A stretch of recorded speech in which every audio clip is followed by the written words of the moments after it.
Hello, friends. It's me again, and it's time for another fantastical story. This one interests me, and I must know more.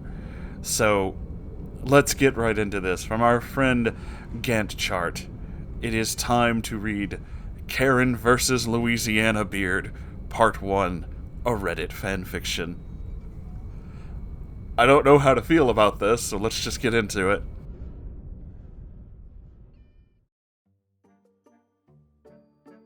Hey Moonhorse, hello, and the Moon Cult. So after the success of my first ever Reddit story, I decided I should make more. This idea was given to me by Reddit user Realistic Noise 2. They suggested I do a Karen vs. Neckbeard story, and you know what? After thinking about it, that's a pretty good idea. So thank you, Realistic Noise, for this wonderful idea. I hope you and the rest of the Moon Cultists enjoy this absurd fanfiction series. It was a sunny Monday morning in the state of Louisiana. Birds were chirping, the sky had no clouds in sight. It was a beautiful sight to behold, though you wouldn't be able to tell if you were Lewis, since all the blinds were closed in his bedroom. Lewis was your garden variety neckbeard who lived in the state of Louisiana. He had lived with his mother and currently lived on Social Security. After all, how else are you going to buy anime figures and Doritos without some tax dollars to be funneled into your pocket? No, Lewis did not have a job. He was too busy looking for a female to call his own, though his quest for love can be quite frustrating at times. He had done everything to try and woo a woman to become the mother of his children.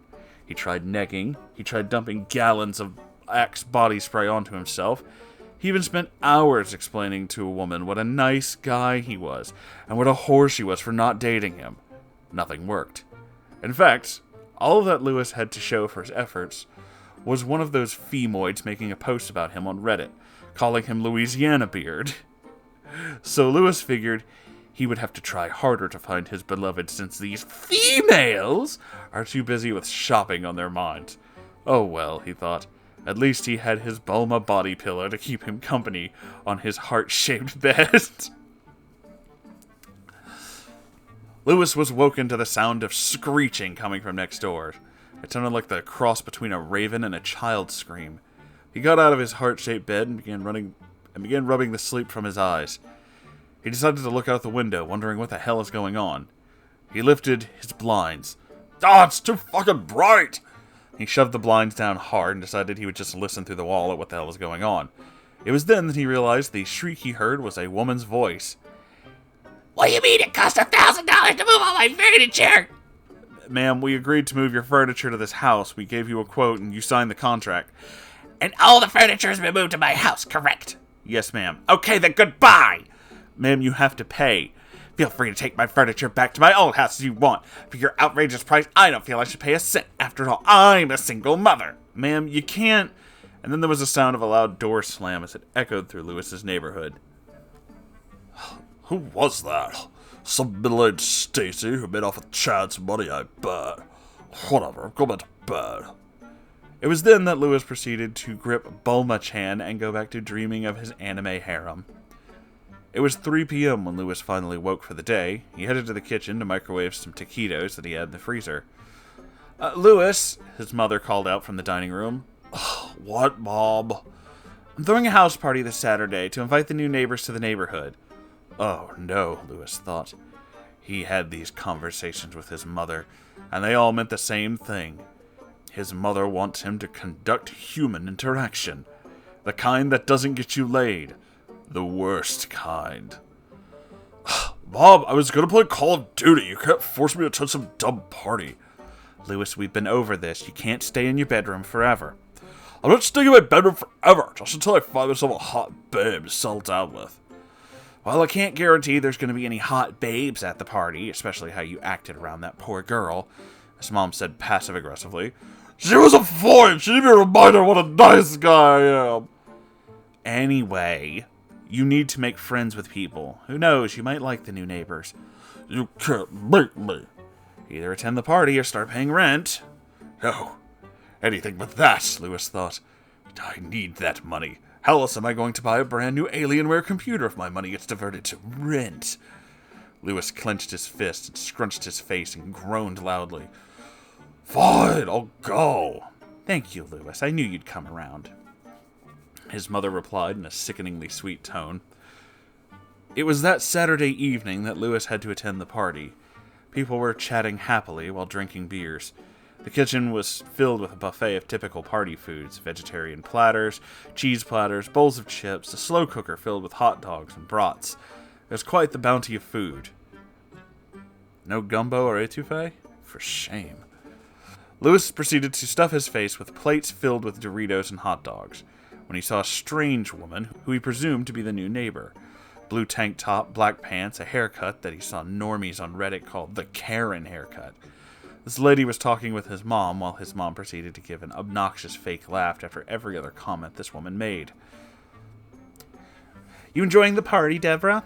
It's fine, I guess. Well, I hope you enjoy the food. I made it myself. Cooking hot dogs over a grill? That must be so hard for you. I bet you're a 5-star chef in the making. Cue obnoxious laugh from Louis's mother. Louis cringed. He decided to go back to the kitchen and grab more Doritos when he bumped into a 9-year-old. Hey, mister, want to play? Not interested, kid.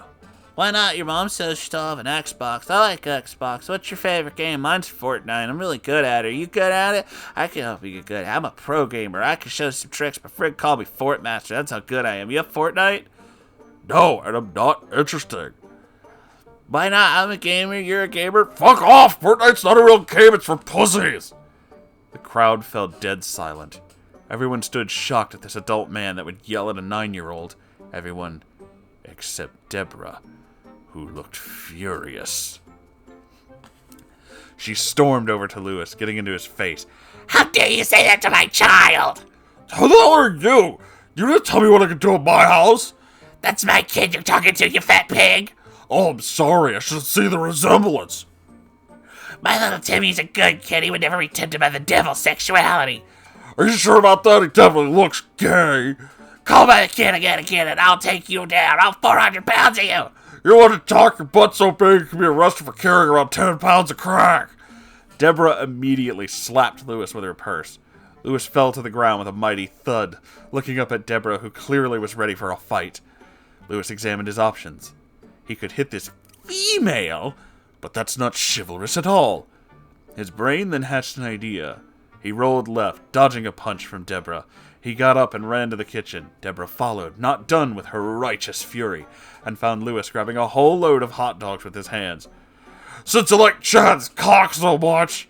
He flung hot dogs directly at Deborah. The hot dogs slammed into her body and stained her clothes with hot dog grease, leaving Deborah speechless. Louis then grabbed a bottle of mayo, ready to spray this woman. Louis, that is enough! His mother yelled. Deborah, I am so sorry for what happened. Let me get some paper towels. You better be ready to pay for my clothes, Deborah yelled, because I guarantee you these aren't cheap. The entire party ended soon after that. There was no point to continue after a scene like that.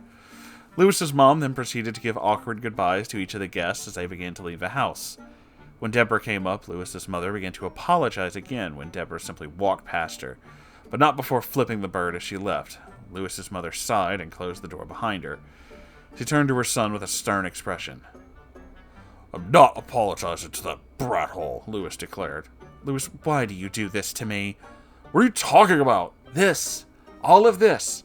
All I wanted was to have a simple house party, get to know the neighbors. That is it. But you had to do this. You have to embarrass me in front of all of my friends.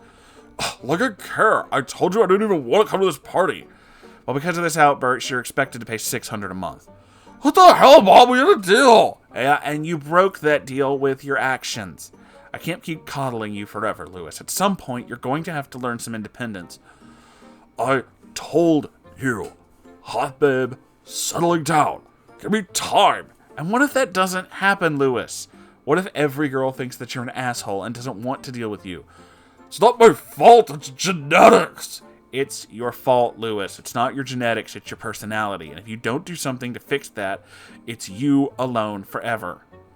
Louis's eyes filled with tears. How could his own mother tell him something like this? Was she becoming blue-pilled like the rest? I hate you! Louis yelled through tear-filled eyes. He rushed past his mother and proceeded to lock himself in his bedroom. Louis cried for 2 hours that night. He spent that night reassuring himself that he was not the problem. He's a nice guy. It's just everyone else that's an asshole. But he knows one day Some thin, beautiful white girl with tons of money will find that out eventually. And then they'll live happily ever after. He just needs to keep searching. After he finally returned to a calmer state, Lewis decided to play some Call of Duty to help forget the pain of what his mother had said. Except there was something wrong. His Xbox was missing. He began searching all over the room. Where was the last place he left it? Right there, next to the TV? But no, it wasn't there. He searched until he found a note. Hello, fat pig. I'm sure you're looking for your Xbox and wondering where it is. Well, after you made my son cry and ruined my clothes, I figured your Xbox would be fair payment. You may think of this as theft, but think of it as an opportunity. After all, you shouldn't be wasting your time with video games instead of being using your time to find a wife. Video games are for children, and it's time for you to grow up, don't you think? My son will definitely enjoy your generous donation. Sincerely, Deborah. Lewis clutched the note tightly. His hands became white with how hard he clenched them. His face became more and more mad, body shaking harder and harder in fury. His eyes went wide, and only one word came from his mouth. Deborah!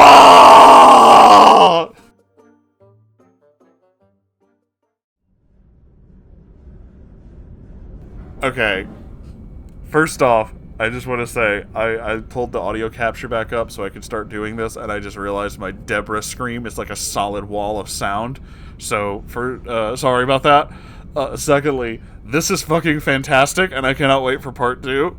I do have to question, why is this in Louisiana?